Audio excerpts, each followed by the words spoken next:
There is some concern that drug abuse is reaching epidemic proportions, especially among the young, and that the current drug scene is in some way connected with social dissatisfaction and political protest, according to Paul Devaney, MD. Devaney had written the medical aspects of drug abuse. Drug abuse affects everyone through the economy and healthcare system, and even hitting our families. As we concentrate on the demand of drugs, we look at our children and realize that the world is not perfect and we cannot protect them forever.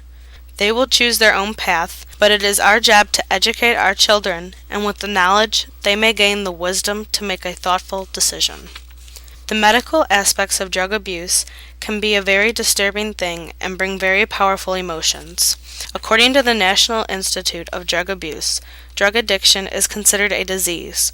Although voluntary when started, severely illegal and dangerous drugs can change the brain's chemistry and make it extremely difficult to make those voluntary decisions.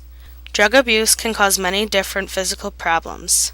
As stated in an article of consequences of drug abuse, cardiovascular disease, stroke, cancer, HIV, AIDS, hepatitis, and lung disease can all be affected by drug abuse. So as we learned, drugs can lead to addiction after only one use. And with all these horrific endings that can occur, the question still remains, why does it still happen? What can we do?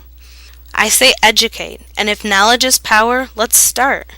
What are the other medical aspects of drugs? According to an interview that I conducted with Dr. Glenn Jeremiah, I have learned the different knowledge about the neurologic side of what drugs can do to the body. Dr. Glenn Jeremiah graduated in 1980 from the Northwestern Center Feinberg School of Medicine. Dr. Jeremiah has two main specialties, such as Neuroradiology Board Certified and Diagnostic Radiology Board Certified. Furthermore, he is licensed in Illinois, Minnesota, and Wisconsin. According to Dr. Glenn Jeremiah, drugs can have many harmful effects on the brain, whether used once out of curiosity or out of regular use. Stimulants are types of drugs that can alter the brain's chemistry and may seem to give heightened senses. When I found this information out, I decided to look further into stimulants and their effects on the brain. Stimulants are used for people who have ADHD and other disorders. According to the National Institute on Drug Abuse, all stimulants work by increasing dopamine levels in the brain. Dopamine is a brain chemical or neurotransmitter associated with pleasure, movement, and attention. Furthermore, in the review, we discussed modern drug effects versus well-known older drugs.